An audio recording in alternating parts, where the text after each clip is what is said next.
Hello, Fred Ack here. That's Fred ACC, Fred Ack.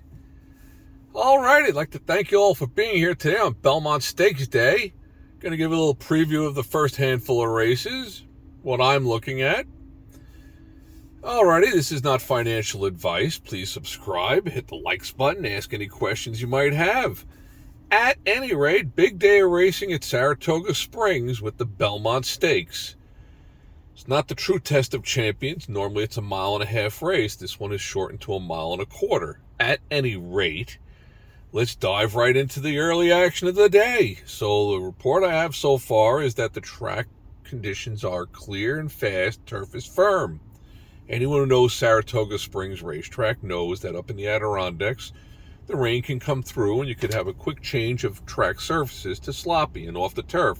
But for right now, we're looking like we're clear and fast and firm. Alrighty, going right to the action. It's not financial advice. It's just my opinion to do your own homework. Somewhat redboarding off of the past performances, but race number 1 is a 1 mile race. It's an allowance. Okay, the 3-horse will probably be the favorite. Never know what's going to happen with the crowd, how they're going to wager. We never know. We're all playing against the crowd. That's how we sometimes come across opportunities that present a tremendous amount of value for us. I'm looking for those situations within my trip notes. I don't have any specific trip notes for today. When we have trip notes, they don't come every day, but we have to bide our time and wait for our opportunities. Because at the end of the year, we need to be profitable. That's the bottom line, making the monies. So going back, race 1, a 1 mile race, allowance condition. The 3 will probably be the favorite. Okay. But he's off of a layoff. That doesn't thrill me. Alrighty. So, he had raced in the Breeders' Cup Juvenile, some other top-level races. He's probably the best horse, but maybe not today. I'm hoping not. The number 8 horse ran a game second on May the 2nd. He's in form. That's the horse that I'm going to go with to try to upset the 3 horse, who's probably the favorite. That's for race 1. Race number 2, a 1 mile event on the turf. It's an allowance. The 5 horse is off of a layoff. It's his first time with Lasix. I'm not thrilled about being off of a layoff, but at any rate, first time Lasix, I'm hoping that he can step up and get the job done. So the second race, I'm going with the 5. Very small, playing a pick 3, which I'll elaborate on the things that I am playing in these first handful of races. First post is 10:45. Famous axiom in horse racing is post time waits for no one. So once again, I thank you all for being here. Take a look, but post time waits for no one, so don't delay. Got to be on top of what you're doing. We're always looking for value plays, good prices. First race, the 8 horse, I'm expecting him not to be the favorite. If he is, I'm not sure if I'm too crazy to play it. I'm probably just going to sprinkle the pick 3, the pick 5, actually. But, alrighty, that was race 1. Race 2, we're looking at the 5 horse, off the layoff, first time with Lasix. Race number 3, 6.5 furlongs. It seems like it's wide open. The number 1 horse, what do I got here on my notes? Take out the off-track past performances. You put a line through those, and he's usually very competitive. Maybe he didn't like the off-track, but it is wide open. I'm looking at the number 1 horse and the number 8 horse because it's Irad, and he's one of the major player jockeys up there that wins a lot of races, Irad Ortiz.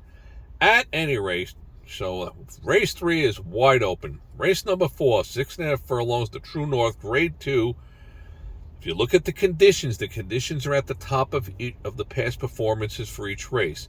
It's no Lasix 48 hours before the race. Certain horses in this race have run with Lasix. I'm not sure how they'll perform without Lasix. Lasix is a certain type of a diuretic drug that helps the horse's breathing / performance, usually.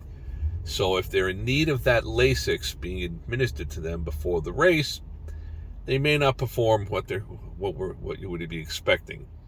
The number 5 horse, if he runs back to his May 4th grade 1, he could be very tough to beat. He could be a standalone in this spot. How do you make money on even money shots? got to go with some type of an exotic play. Because betting them to win, you have to hit all of them.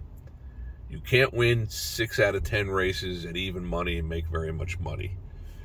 Famous player Harvey Pack once had said, not a man alive who made a living out of betting 3 to 5. At any rate. So that's the 4th race, the 6.5 True North. The 5 horse does seem to stand out. Alrighty, on his class levels. Race number 5, 1 mile on the turf, the grade 3 poker. The number 3 horse, Carl Speckler. This is the acid test for him. On May the 2nd, he was off an 8-month layoff and he ran a big race. He's 2 for 2 at the Spa. There's a certain axiom about horse racing, horses for courses. So Carl Speckler seems to like Saratoga. I'm expecting a big effort out of him. Race number 6 is the grade 2 suburban handicap at 1 mile and a quarter. Wide open event. Once again, it's one of those no Lasix races. So you kind of got to tread lightly on these things. If you're looking at a horse that his best performance were with that little L on there that stipulates that they were running with Lasix, then you might want to be a little more cautious on your wagering. But that's totally up to you. Like I said, I just give some different thoughts. Wish I had some trip notes on the day. Big race days like this, big races, big money. Most of the horses are very good horses. They're horses that tend to have a better than average win percentage than most horses. So they're not easy races, that's for sure. But we're going to come back in a little bit with the later part of the races, which are going to be running all afternoon. Here's the plays that I'm making. I'm going with race 4, a $40 daily double on the 5-3. That's the 5 in the 4th race, the 3 horse in the 5th race. So they have to come in. The 5 has to win the 4th race. The 3 has to win the 5th race. These are short price horses, but sometimes you have to take what they're giving. Can't try to grab everything. I'm also going to play a pick 5, starting with race 1. I'm going to use that 8 horse. I'm going to use the 8 all alone. The second leg is going to be the 5 horse for the second race. The third race, I'm going to spread with different numbers because I see it as so wide open. The 1, 2, 4, 5, 6, and 8. The 4th race, staying along with the 5 horse, the class horse. And the 5th race, the 3 horse, standing alone. So we have a standalone in the first leg, standalone in the second leg, 5 horses in the third leg. 4th race, standalone with the 5. 5th race, standalone with the 3. So that's what we've got for a 50-cent bet. It's 5 combinations, $2.50. That's what I'm playing. $40 double, race 4, 5 with the 3, and a sprinkling on the pick 3, on the pick 5, starting in race 1, to try to create some kind of large monies. Alrighty, that's what we've got in the early part of the races. Best of luck to all of you. This is not financial advice. Knowledge is power. We will try to add more and more knowledge. Please subscribe if you want to be on top of the trip notes that are going to be released in the next couple of weeks. I don't have them every day, but when I have them, you'll see the power of trip notes. Alrighty, my friends, have a great day. May all your days be winning one. We're going to post something back in a little while for the rest of the racing card. First post time is 10:45. Try to add a little money to the pile. Don't go too crazy. It's not that kind of a day. Alrighty. Thanks for being here. Please subscribe so you don't miss out on our future knowledge. Knowledge is power. Have a great day. May all your days be winning one.